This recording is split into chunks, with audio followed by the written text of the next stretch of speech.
हाँ, तो welcome to another छोटू सा वीडियो है ना। इसमें हम लोग अब बात करने वाले हैं न्यूक्लियोफिलिक सब्स्टिट्यूशन रिएक्शंस की, है ना। न्यूक्लियोफिलिक सब्स्टिट्यूशन रिएक्शन बेसिकली हमारी दो टाइप की हैं, है ना। SN1 reaction and SN2 reactions, है ना। इसकी थोड़ा डिटेल में डिस्कस करते हैं इसके बारे में कि ये बेसिकली होता क्या है, इसमें हम लोग मतलब होते क्या है, SN1 मीनिंग क्या हुआ, SN2 मीनिंग क्या हुआ, है ना। तो इसकी थोड़ी डिटेल में डिस्कशन करते हैं, ठीक है। हाँ, तो सबसे पहले हमारे पास आता है SN1 रिएक्शन। तो देखो बेसिकली SN1 में S का मीनिंग होता है सब्स्टिट्यूशन, N का मीनिंग है न्यूक्लियोफिलिक और 1 का मीनिंग है यूनिमोलिकुलर। मतलब इसका मीनिंग ये हुआ कि हमारा जो ये है सब्स्टिट्यूशन, न्यूक्लियोफिलिक सब्स्टिट्यूशन रिएक्शन, और वो भी यूनिमोलिकुलर। यूनिमोलिकुलर मतलब भैया क्या मतलब हुआ इसका? इसका मतलब ये हुआ जो हमारा रेट है ना। हम लोगों ने केमिकल काइनेटिक्स में रेट लॉ पढ़ा है ना, तो रेट जो होता है वो इस वाली SN1 रिएक्शन में सिर्फ हमारे सबस्ट्रेट पे डिपेंड करता है। सबस्ट्रेट पे डिपेंड करता है मतलब हम जिसको भी रिएक्ट करा रहे हैं, जैसे कि ये है हमारा रिएक्ट कर रहा है, मान मान लो की बात है, ये है हमारा क्या, सी Cl, और इधर से जुड़ा है CH3, है ना। इधर इधर भी है CH3, और इधर भी है CH3, है ना। कुछ इस तरीके से, है ना। तो ये हमारा अब, तो ये हमारा सबस्ट्रेट है। अब इसमें मान लो हम लोग डाले KOH, KOH डाला, है ना। KOH हम लोग का जो है ये क्या है, हम लोग का बेस है। बेस क्या करेगा, OH रिलीज कर देगा। OH रिलीज करेगा एक्वस, ये एक्वस फॉर्म में, है ना। एक्वस फॉर्म में बेस है, तो ये मतलब OH रिलीज कर देगा कुछ इस तरीके से। तो OH इसमें हम लोग का क्या एक्ट करेगा, OH will act as nucleophile. OH के पास माइनस है, यानी OH के पास इलेक्ट्रॉन डेंसिटी ज्यादा है, it will act as nucleophile. ये अटैक करेगा, जिसके पास इलेक्ट्रॉन डेंसिटी ज्यादा होती है वो अटैकिंग रिएजेंट होता है, वो अटैक करता है। ये अटैक करेगा हमारा न्यूक्लियोफाइल, ठीक है। इस पे अटैक करेगा अब, है ना। और इस पे अटैक करेगा और Cl को बाहर कर देगा। Cl को बाहर कर देगा यानी कि Cl की जगह पे आ जाएगा, यानी सब्स्टिट्यूशन रिएक्शन हो जाएगी, है ना। तो न्यूक्लियोफाइल है ये, उसने न्यूक्लियोफाइल ने क्या किया, सब्स्टिट्यूशन किया, Cl को हटा के खुद आ गया उसकी जगह पे। और यूनिमोलिकुलर इसलिए क्योंकि जो हमारा रेट है वो इस पे डिपेंड नहीं करता, सिर्फ इस पे डिपेंड करता है ना। Rate equals to K of ये CH3, यानी कि जो भी हमारा सबस्ट्रेट है बेसिकली, है ना, CH3। तो बेसिकली हम लोग ऐसा कह सकते हैं कि रेट जो हमारा है वो K इंटू सबस्ट्रेट होता है केवल। मतलब हमारे न्यूक्लियोफाइल पे हमारा रेट डिपेंड ही नहीं करता है। और ऐसी रिएक्शंस को हम कहते हैं, क्या कहते हैं, ये SN1 रिएक्शन, है ना। और 1 का मीनिंग ये हुआ कि सिर्फ सबस्ट्रेट पे डिपेंड कर रहा है, हमारा यूनिमोलिकुलर रिएक्शन है ना। अब देखो ये रिएक्शन बेसिकली, ये तो बात बता दी रेट लॉ की यूनिमोलिकुलर होता है, उसकी मीनिंग क्या है। अब बात आती है कि ये रिएक्शन प्रोसीड कैसे करती है, तो ध्यान से देखना। होता क्या है, होता ये है कि इसमें ये हमारा सबस्ट्रेट है मान लो, है ना, Cl, है ना, H H H, है ना। ये हमारा क्या है, क्लोरोमीथेन, है ना। CH3Cl है ना। अब इसमें हम लोग, अब इसका देखो सबसे पहले SN1 रिएक्शन में होता क्या है कि हमारा, ये बॉन्ड अच्छे से बना दे। होता क्या है कि ये वाला बॉन्ड टूट जाता है, ठीक है। ये वाला बॉन्ड टूट जाएगा, है ना। कुछ इस तरीके से आयनाइज हो जाता है ना, आयोनाइजेशन, आयनाइज हो जाता है। तो ये बन जाता है हमारा क्या, सी, एक एच इधर, एक एच इधर, और एक एच इधर, और इस पे आ जाता है प्लस, और Cl हमारा माइनस के साथ बाहर हो जाता है ना। ये हो गया बाहर। अब ये CH H H ये है प्लस, और इसको ऐड कर देते हैं। इसमें क्या आ जाता है, हमारा जो OH माइनस था ना रिएक्शन में, वो इस पे आके ऐड हो जाता है। तो ये कुछ ऐसा सा हो जाता है, कैसा, C, है ना। और इसमें H H H, और कुछ इस तरीके से, है ना। तो ये हमारा पूरा रिएक्शन इस तरीके से प्रोसीड करता है है ना। ये हमारा होता है कार्बोकैटायन स्टेप, ये होता है स्लो स्टेप। स्लो स्टेप क्योंकि इसमें हम लोग का कार्बोकैटायन का फॉर्मेशन हो रहा है, तो कार्बोकैटायन का फॉर्मेशन हमारा स्लो स्टेप होगा, और स्लो स्टेप ही हमारा रेट डिटरमाइनिंग स्टेप होता है। यानी कि जो हमारा वो है, इस रिएक्शन का जो रेट डिटरमाइनिंग स्टेप है, जो इस रिएक्शन का रेट तय करेगा, वो हमारा ये वाला स्टेप है ना। तो ये वाला स्टेप स्लो होता है, ये वाला स्टेप फास्ट होता है ना। कार्बोकैटायंस का formation will be slow step, है ना। अब इसमें मेन बात ध्यान में ये रखनी है कि ये तो अब बात हो गई कि SN1 रिएक्शन बेसिकली होती कैसे। SN1 रिएक्शन में होता ये है कि जो भी हमारा, हाँ, तो आई वाज सेइंग कि इसमें खास ध्यान रखने वाली बात ये है कि बेसिकली SN1 रिएक्शन में होता ये है कि जो भी हमारा ये हैलोजन वाला पार्ट है, या फिर जो भी हमारा इलेक्ट्रोनेगेटिव पार्ट है, पहले इसको अलग कर देता है ना। इसको पहले हमारा जो ये है सबस्ट्रेट, उसमें से ये वाला पार्ट अलग हो जाता है, कार्बोकैटायन बन जाता है। कार्बोकैटायन बन जाएगा, फिर उसके बाद हमारे इसमें जो हमारा न्यूक्लियोफाइल है वो अटैक करता है ना। तो कुछ इस तरीके से, अब ध्यान से, ये तो हो गई बात कि किस तरीके से इसमें प्रोसीजर होता है, क्योंकि SN2 में थोड़ा सा डिफरेंट होता है, वो भी करके बताऊंगा। अब ध्यान से देखना, इसमें स्टीरियो केमिस्ट्री भी ध्यान रखने वाली। स्टीरियो केमिस्ट्री मतलब कि इसमें कैसे किस तरीके से अरेंज होते हैं। ध्यान से देखो, हमारे ये है, देखो, क्योंकि हमारा ये क्या है, अब ये है हमारा टेट्राहेड्रल शेप। टेट्राहेड्रल क्यों होगा? टेट्राहेड्रल इस वजह से होगा क्योंकि इसमें वो बन रहा है sp3 हाइब्रिडाइजेशन, है ना। क्योंकि इसमें चार सी के अराउंड चार एटम्स हैं, H के तीन और एक Cl का, तो sp3 हाइब्रिडाइजेशन है C की, है ना। तो sp3 हाइब्रिडाइजेशन होती है तो टेट्राहेड्रल स्ट्रक्चर बनता है, केमिकल बॉन्डिंग क्लास 11th, है ना। ये सब बातें ध्यान रखने वाली है ना। तो कुछ इस तरीके का हमारा बनेगा स्ट्रक्चर, ऐसे कुछ इस तरीके, है ना। ये 3D शेप में, है ना, ऐसे कुछ इस तरीके से, है ना। तो ये हमारा, ये मान लो की बात, ये Cl है, ये हमारे तीनों H है ना। ये कुछ इस तरीके से, ठीक है, ये, है ना। ये थोड़ा सीधा कर दें, है ना, अब सही है ना। ये अब होगा क्या, सबसे पहला स्टेप ये होगा, ध्यान से देखना।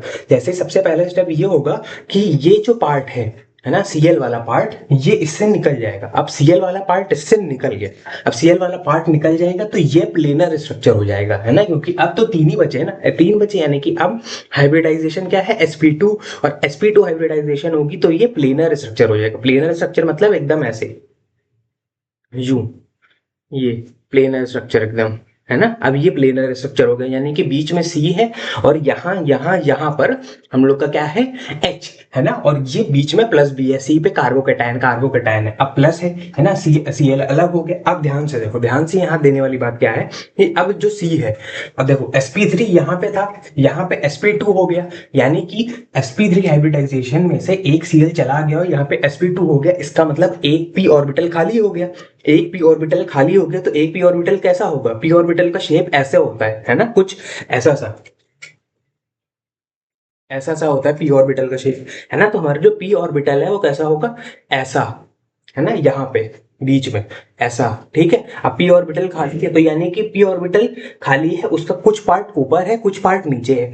यानी कि जो हमारा OH है, जो OH है वो अटैक कर सकता है, कहाँ कहाँ से अटैक कर सकता है, वो यहाँ से भी अटैक कर सकता है, वो नीचे से भी अटैक कर सकता है ना। जो OH है वो इस वाली, क्योंकि p ऑर्बिटल कुछ ऐसे है और आधा नीचे है ना। तो OH यहाँ पे भी अटैक करके आ सकता है, OH यहाँ पे भी अटैक करके आ सकता है, सिंपली, है ना। इसका मतलब कह सकते हैं कि अगर OH ऊपर अटैक करेगा, अगर OH ऐसे अटैक करके ऊपर आएगा, अगर ऊपर आएगा तो फिर से हमारा ये बन जाएगा कुछ इस तरीके से, तो फिर हमारा फिर से टेट्राहेड्रल स्ट्रक्चर बन जाएगा ऐसे। लेकिन अगर मान लो की बात है, OH अगर नीचे अटैक करता है, OH अगर नीचे अटैक करेगा तो ये तीनों ऐसे ऊपर की तरफ आ जाएंगे, ऐसे, है ना।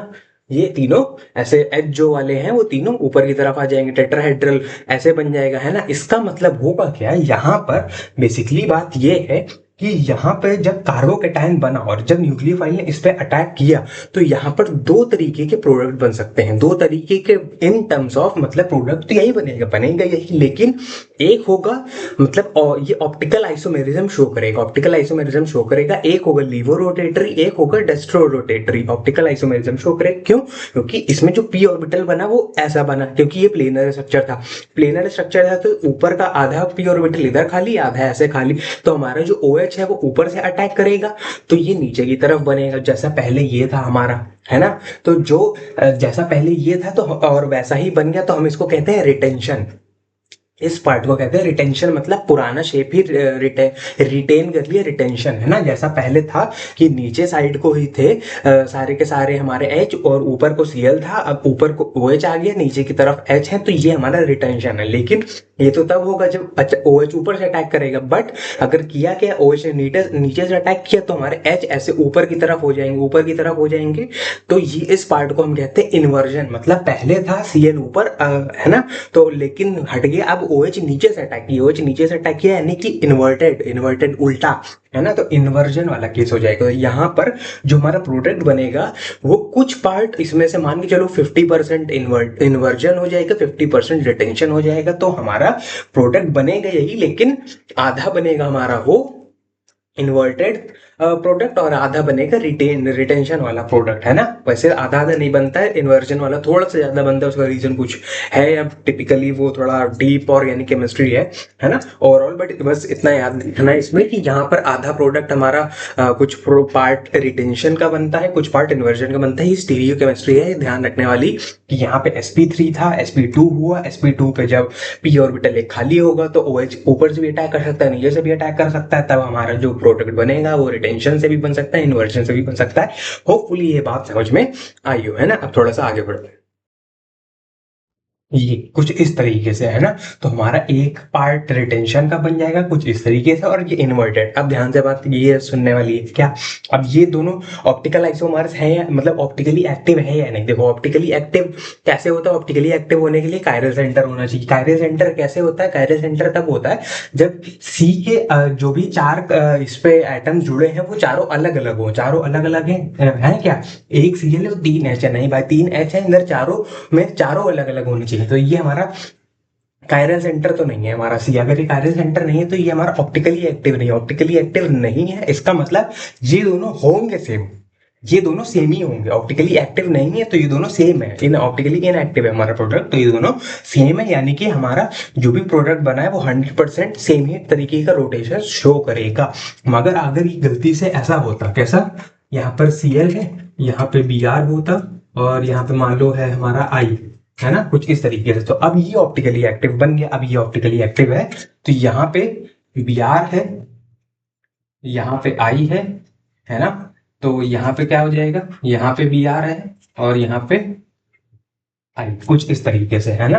तब हमारा ये ऑप्टिकली एक्टिव है। अब थोड़ा पार्ट रिटेंशन का बनेगा, थोड़ा पार्ट यानी कि एक पार्ट लीवो रोटेटरी होगा तो दूसरा पार्ट डेक्स्ट्रो रोटेटरी होगा, पक्की बात है, अब ऑप्टिकली एक्टिव है।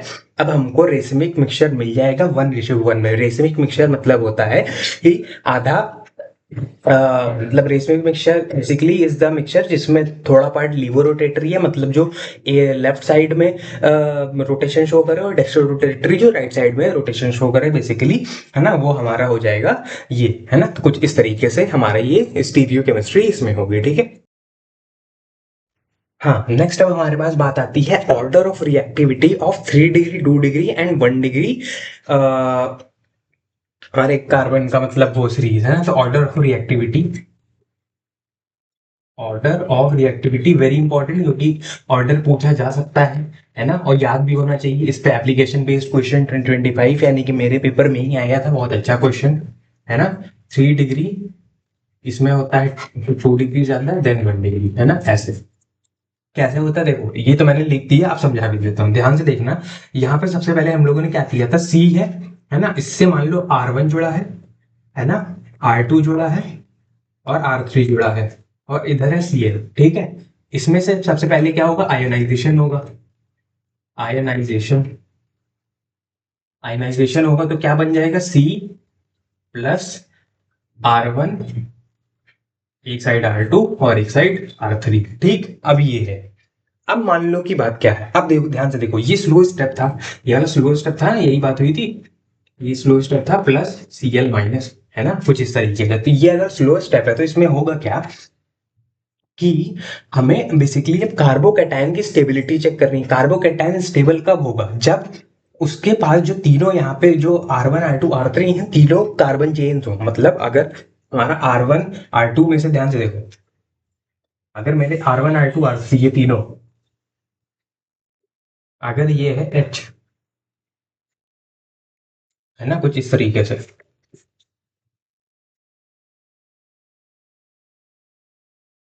ये भी H, ये, है ना, तो ये एच है, तो अब इसमें कुछ ना कुछ बेसिकली इंडक्टिव इफेक्ट तो बहुत ज्यादा होगा नहीं, इंडक्टिव इफेक्ट इसमें, क्योंकि एच है, एच की तरफ से कोई इंडक्टिव इफेक्ट नहीं आता है, तो कोई भी मतलब इस पे प्लस आई इफेक्ट नहीं शो होगा, क्योंकि हमारा जो अगर कार्बोकेटाइन बनना है तो इस पे प्लस आई इफेक्ट शो होगा, तब ये ज्यादा स्टेबल होगा। अब मान लो की बात, एक एच जो है उसकी जगह हमारा है CH3, है ना, CH3, इसकी जगह है CH3, तो क्या होगा, यहां से इंडक्टिव इफेक्ट शो होगा, plus I effect, plus I effect show होगा तो प्लस ज्यादा स्टेबल हो जाएगा।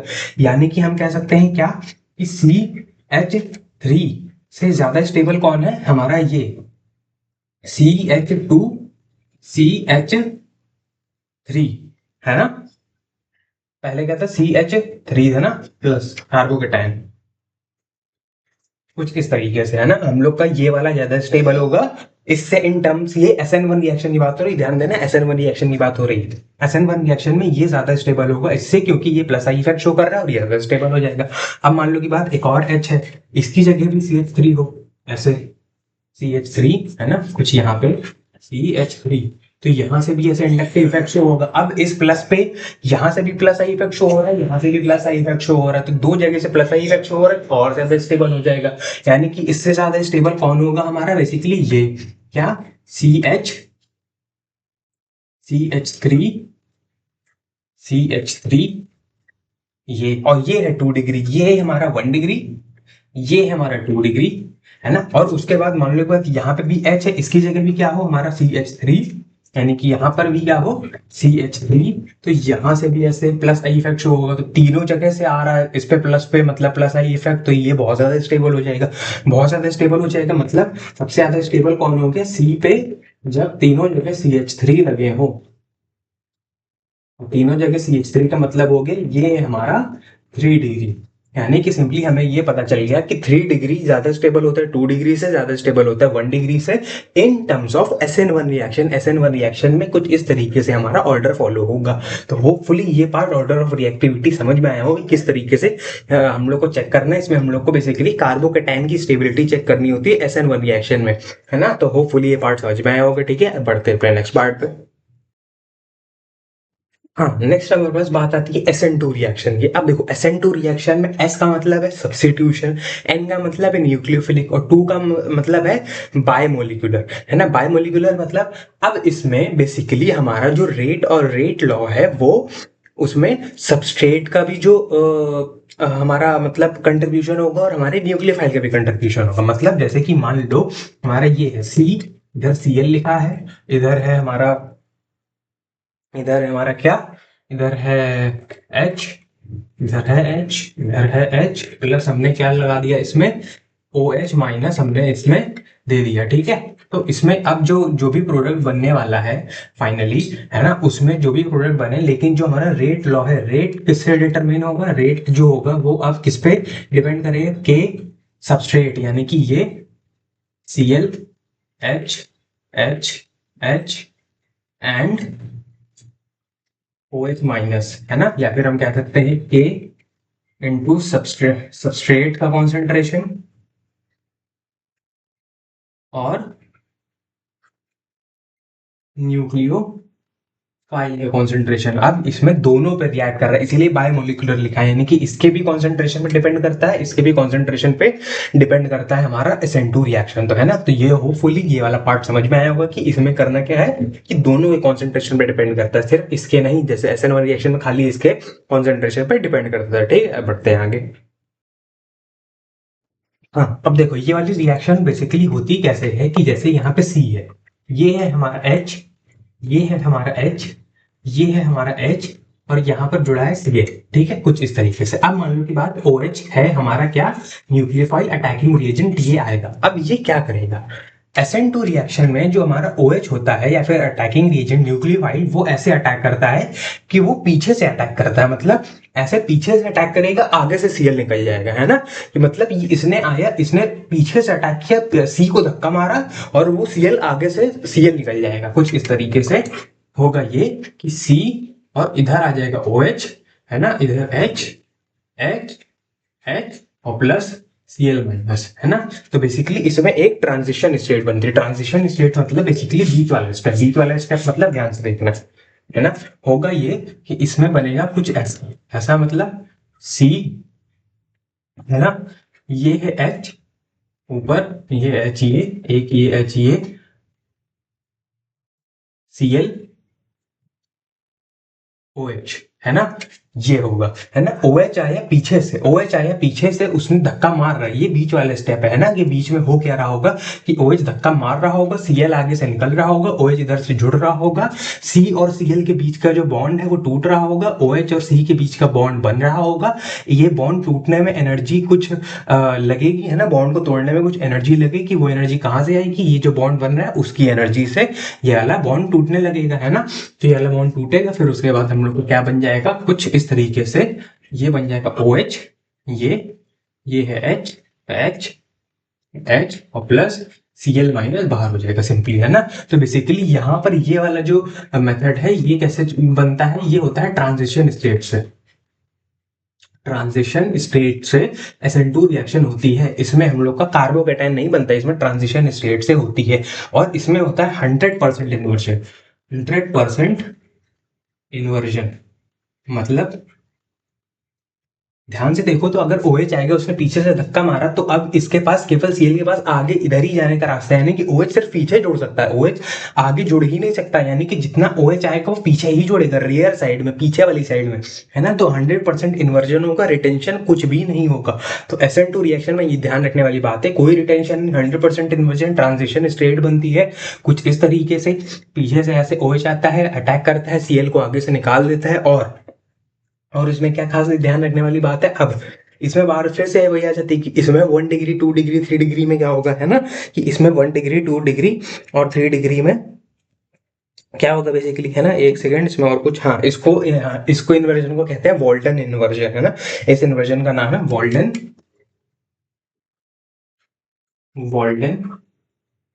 इन्वर्जन, है ना, ये कहते हैं इसको, है ना। तो ये हमारा होता है इन्वर्जन होता है। इसमें और क्या होता है, बस ये मैंने एग्जांपल करके बता दिया कुछ इस तरीके से, है ना। इसके बाद ये बात आती है कि इसमें होता है कि हमारा 1 डिग्री स्टेबल होता है 2 डिग्री से और फिर 3 डिग्री। ऐसा क्यों होता है, ऐसा इसलिए होता है क्योंकि इसमें हमारा चलता है स्टेरिक हिंड्रेंस वाली बात। स्टेरिक हिंड्रेंस वाली बात है, मान लो बात इधर H है, ठीक है, इधर तीनों जगह H है, तो ये कुछ इस तरीके से हो रहा है। अगर मान लो की बात है, मतलब मैं इधर लिख देता हूँ, है ना, क्या कि ये हम लोग का बीच में ये CH3 है ना, CH3Cl, ठीक है। अब मान लो की बात है, एक H की जगह क्या होता, CH3 होता। अब देखो ध्यान से बात है, जो हमारा H है उसका तो एटम इतना बड़ा होगा, लेकिन जो CH3 है उसका जो मॉलिक्यूल जो होगा वो काफी बड़ा होगा, ऑब्वियस सी बात है ना। इससे तो बड़ा ही होगा, H से तो बड़ा ही होगा। अब H से बड़ा है तो इससे होगा क्या कि CH3 का जो बड़ा मॉलिक्यूल इससे जाके अटैच हो जाएगा, तो OH के पास इधर से जगह कम रहेगी, C पे अटैक करने की जगह कम रहेगी। मतलब अगर मैंने यहाँ पे बड़ा मॉलिक्यूल अटैच करवा दिया, लगा दिया, तो OH के पास जगह कम है, यानी कि यहाँ पे स्टेरिक हिंड्रेंस बढ़ गया, यानी कि इस पे रुकावट बढ़ गई है। तो उसको हम रुकावट या फिर उस मतलब क्या जो जाइंट यहाँ पे स्फेयर होगा, एटम होगा जो रोक रहा है OH को इधर से जुड़ने पे, वो उसको हम स्टेरिक हिंड्रेंस की प्रॉपर्टी कहते हैं। तो OH इधर से जुड़ने में उसको तकलीफ होगी, इस वजह से यहाँ पे स्टेरिक हिंड्रेंस बढ़ गया है। तो हुआ ये है कि CH3 इधर आ गया है, तो यहाँ पे ओवरऑल स्टेरिक हिंड्रेंस बढ़ गया। इसकी वजह से अब यहाँ पे ज्यादा मुश्किल होगी, यानी कि ये ज्यादा जल्दी बन गया था, ये ज्यादा जल्दी बन गया था। इसके बाद बनेगा ये वाला, कौन सा, CH2 CH3 CH2 CH3Cl, है ना, ये है हमारा 1 डिग्री, है ना।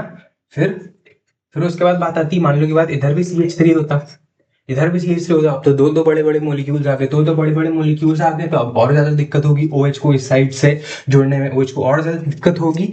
तो अब हमारा बात आती है किसकी, अब हमारा आ जाता है क्या, पे CH3 है ना, H CH3 और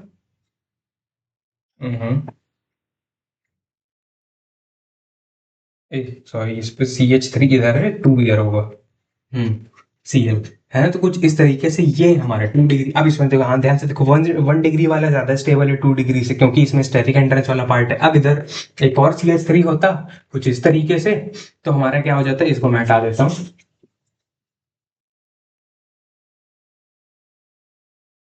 है ना। अगर एक और मेरा यहाँ पर ये होता तो इधर फिर से और ज्यादा स्टेरिक एंट्रेंस हो जाता, कैसे, CH3 इधर आ गया, CH3 ये और CH3 ये, एंड इस पे क्या जुड़ा है, Cl। तो अब ये है 3 डिग्री, और यहाँ पे तो भाई तीन तीन CH3 एटम है, तो बहुत ज्यादा मुश्किल होगी। तो स्टेरिक एंट्रेंस वाला पार्ट कुछ इस तरीके से इफेक्ट डालता है हमारे इस पे, है ना। तो इस SN2 रिएक्शन के लिए 1 डिग्री, 2 डिग्री, 3 डिग्री कुछ इस तरीके से होता है, जो कि एकदम उल्टा होता है SN1 रिएक्शन। SN1 में 3 डिग्री जल्दी होता है, क्योंकि वहां पे कार्बोकेटाइन की स्टेबिलिटी देखते हैं। यहाँ पे 1 डिग्री जल्दी होता है, क्योंकि यहाँ पे स्टेरिक हिंड्रेंस का फैक्टर देखते हैं ना। तो होपफुली ये वाला पार्ट समझ में आया होगा। बढ़ते हैं आगे। हाँ, नेक्स्ट हमारे पास बात आती है order of reactivity of same alkyl group. Same alkyl group का मतलब ध्यान से देखो, हमने अगर मान लो इधर बना लिया क्या, RI, है ना, RVR अलग अलग, उनके लिए क्या, अलग अलग हैलाइड्स के लिए, हेलो एल्केन्स के लिए RCl और RF।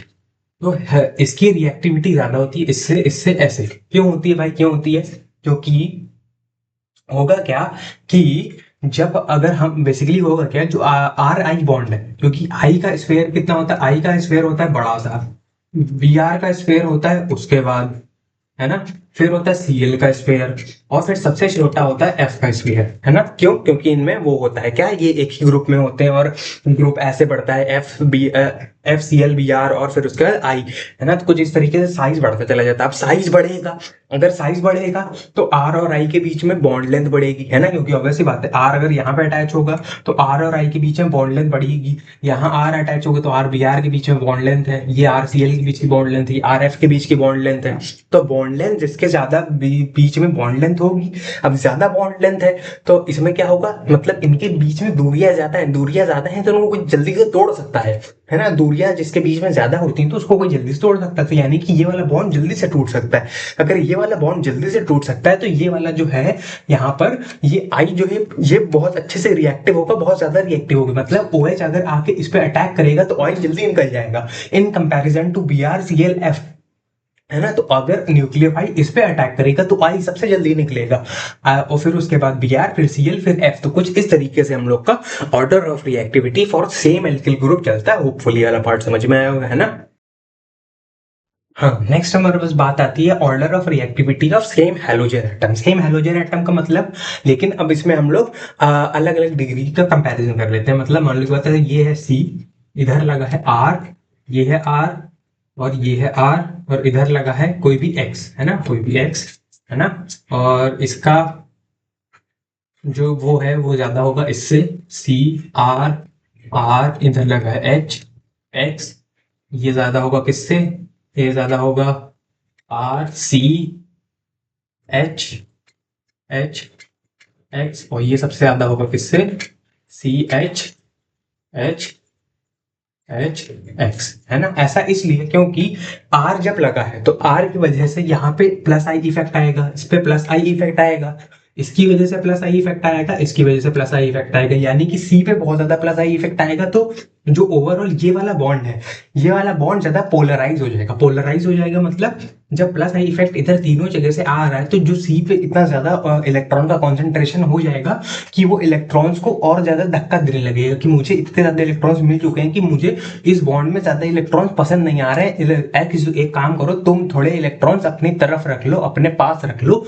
मेरे पास वैसे ही बहुत सारे R की तरफ से इलेक्ट्रॉन्स हो रखे हैं। तो इधर 1 2 3 तीन जो मतलब ये R की तरफ से इलेक्ट्रॉन्स मतलब वो इंडक्टिव इफेक्ट आया, तो ओवरऑल जो हमारा इलेक्ट्रॉन है वो X की तरफ ज्यादा शिफ्ट हो जाएगा। जबकि यहाँ पर क्या होगा कि R2 है, R2 है तो दो मतलब जो जितना यहाँ पे हुआ उससे तो कम ही शिफ्ट होगा, है ना। इधर 3 बार शिफ्ट हो गया तो इसमें 2 ही बार शिफ्ट हो गई, क्योंकि 2 बार लगा। इसमें एक ही आर लगा है तो ज्यादा शिफ्ट नहीं होगा, सिर्फ एक बार शिफ्ट होगा। और इसमें एक भी नहीं है तो ज्यादा शिफ्ट ही नहीं होगा। इसका मतलब हम कह सकते हैं कि ओवरऑल ये वाला जो पार्ट है हमारा, वो पार्ट नहीं रहा, वो वाला पार्ट हटा देते हैं, रहने दो, है ना। अभी ये वाला इस केवल इन तीनों में से 3 degree 1 degree 3 degree 2 degree 1 degree, इसमें होगा क्या कि बेसिकली इसकी रिएक्टिविटी ज्यादा होगी देन ये। मतलब अगर हमारा OH अटैक करेगा, अगर OH अटैक करेगा तो इसमें X सबसे पहले निकल जाएगा, इसमें फिर इसमें, है ना। तो OH यानी फिर या फिर OH या फिर कोई भी न्यूक्लियोफाइल अटैक करेगा तो इसकी रिएक्टिविटी सबसे ज्यादा देन इसकी। तो होपफुली वाला पार्ट समझ में आया होगा। फिर एक और बात आती है सिंपल सी, ये हमारा जो 1 डिग्री हमारे होते हैं, 1 डिग्री जैसे कि हमारा हो गया क्या, CH3X, है ना। CH3X, इसकी जो वो होती है क्या, रिएक्टिविटी वो ज्यादा होती है इससे, CH3 CH2X, और इसकी रिएक्टिविटी ज्यादा होती है CH3 CH2 CH2X। क्यों? अब इसकी रिएक्टिविटी इस वजह से ज्यादा होती है क्योंकि इसमें बेसिकली ये होता है, इसमें SN2 वाला पार्ट लग जाता है। SN2 वाला पार्ट लगेगा तो उसमें क्या हो जाएगा, यहाँ पे कम स्टेरिक हिंड्रेंस, थोड़ा यहाँ पे ज्यादा स्टेरिक हिंड्रेंस, यहाँ पे और ज्यादा स्टेरिक हिंड्रेंस, है ना। तो ओवरऑल यहाँ पे स्टेरिक हिंड्रेंस वाला पार्ट लग जाता है इस वजह से, क्योंकि ये 1 डिग्री है, तीनों ही 1 डिग्री है ना। ये भी 1 डिग्री, ये भी 1 डिग्री और ये भी 1 डिग्री, और 1 डिग्री 1 डिग्री 1 डिग्री में हम लोग SN2 वाले से चेक कर लेंगे। तो यहाँ पे स्टेरिक हिंड्रेंस सबसे कम है, यहाँ पे उससे ज्यादा और यहाँ पे सबसे ज्यादा, इस वजह से ये जल्दी रिएक्ट कर जाएगा, यानी कि इस पे न्यूक्लियोफाइल सबसे अच्छे से अटैक कर देगा, फिर इस पे। तो कुछ इस तरीके से हम लोग का ये पार्ट होता है। एंड इसी के साथ हम हमारा ये पूरा न्यूक्लियोफिलिक सब्स्टिट्यूशन रिएक्शन की बातें सारी खत्म होती है ना। तो होपफुली ये पार्ट समझ में आया होगा, है ना। अब मिलेंगे दूसरे वीडियो में, तब तक के लिए bye bye, thank you so much, bye bye फिर।